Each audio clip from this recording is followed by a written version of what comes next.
एक प्रश्न सबके मन में ये आता होगा कि हम जन्म होते हैं, कभी बालक थे, कभी युवा हुए, फिर बूढ़ा वृद्ध हो जाते हैं और मृत्यु हो जाते हैं, फिर उसके बाद हम कहाँ जाते हैं।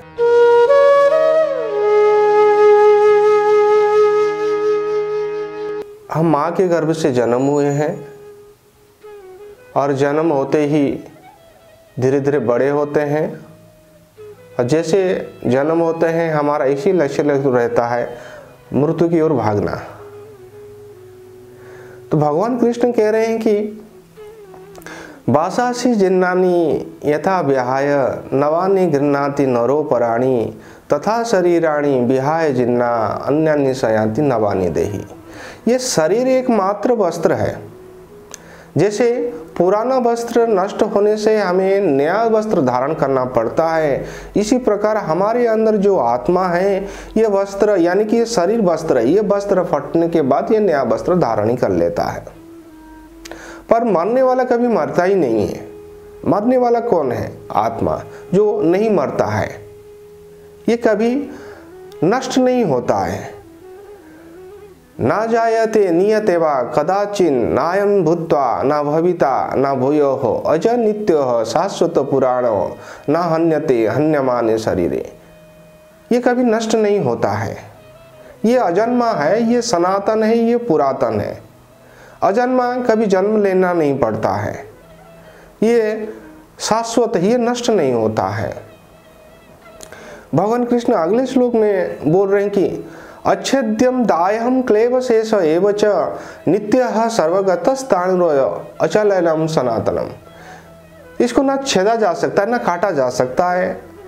तलवार इसको ना काट सकता है, ना अग्नि इसको जला सकता है, ना वायु से भगा सकता है, ना पानी से गीला कर सकता है। इसको नष्ट नहीं किया जा सकता है। तो अनंत जन्म से हम मात्र वस्त्र बदल रहे हैं। मरने वाला मर नहीं रहा है, बस मरने वाला आत्मा कभी मरता नहीं है। इसलिए हम कहते हैं कि मर के गए, मर के गए, कहीं तो गए, मर गए, मर के कहीं गए। चोला बदल गया, यानी कि मरने वाला मरा नहीं है, उसने मात्र वस्त्र बदला। तो हम ये आत्मा अनंत जन्मों से मात्र वस्त्र ही बदलते आ रहा है। और ये वस्त्र बदल के जब ये वस्त्र नष्ट हो जाएगा, हमारे लिए नया वस्त्र तैयार भी उससे पहले भी हो चुका होता है।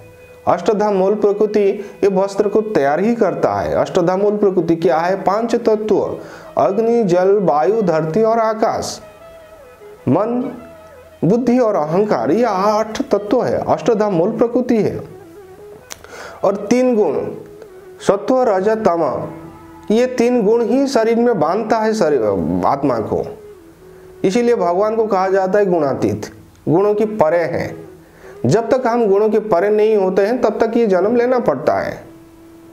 और मृत्यु के बाद हम 5 ज्ञानेंद्रिय की क्रियाकलाप, श्रोत्रम चक्षुः स्पर्शनम च रसनम घ्राणमेव च अधिष्ठाय मनसाय विषयानुरूप सेवते।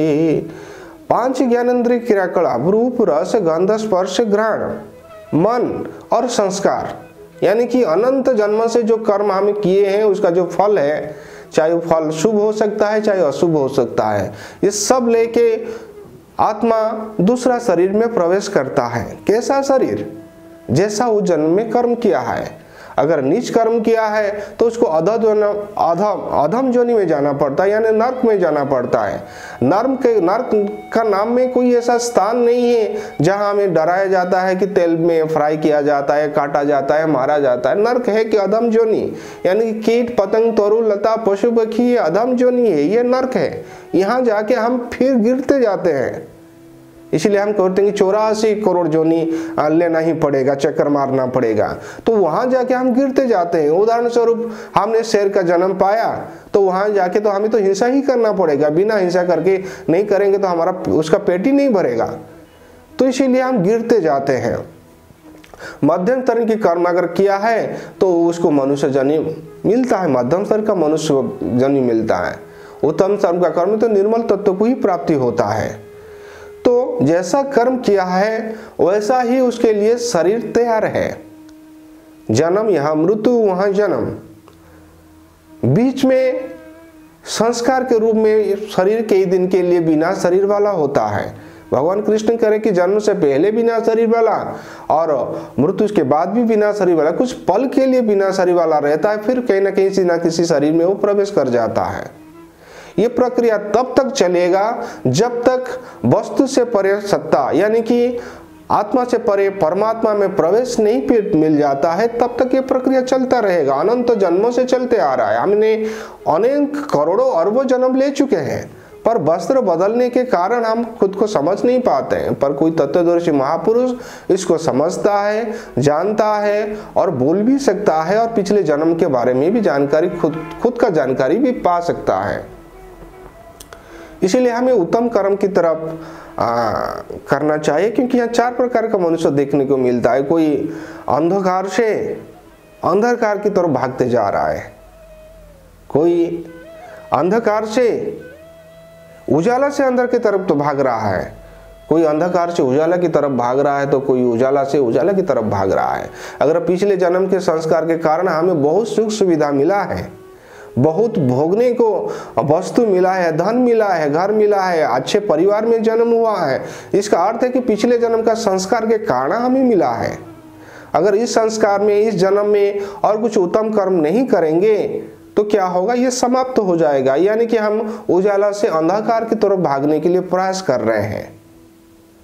और कोई ऐसा घर में जन्म हुआ है, कोई व्यवस्था नहीं है, दुख ही दुख है, इसका कारण वो स्वयं है, उसका कारण और कोई नहीं है। उसका कारण यानी कि पिछले जन्म में वो ऐसा वो कर्म किया है जिसके वजह से वो ऐसा ही घर मिला है जहाँ दुख ही दुख है उसको। और वो अगर दिशा में सही दिशा में नहीं चलेगा तो फिर ये जन्म में तो दुख है, अगले जन्म में दुख ही उसको मिलेगा। अगर कोई सही अंधकार में है और उसको दिशा मिल गया है तो पिछले जन्म उसको उजाला की तरफ ही जाएगा। इसीलिए हमें जो निर्धारित कर्म है इस कर्म के बारे में जानना बहुत आवश्यकता है। आज इतना ही रखता हूँ। ओम सबका कल्याण होस, मंगल होस।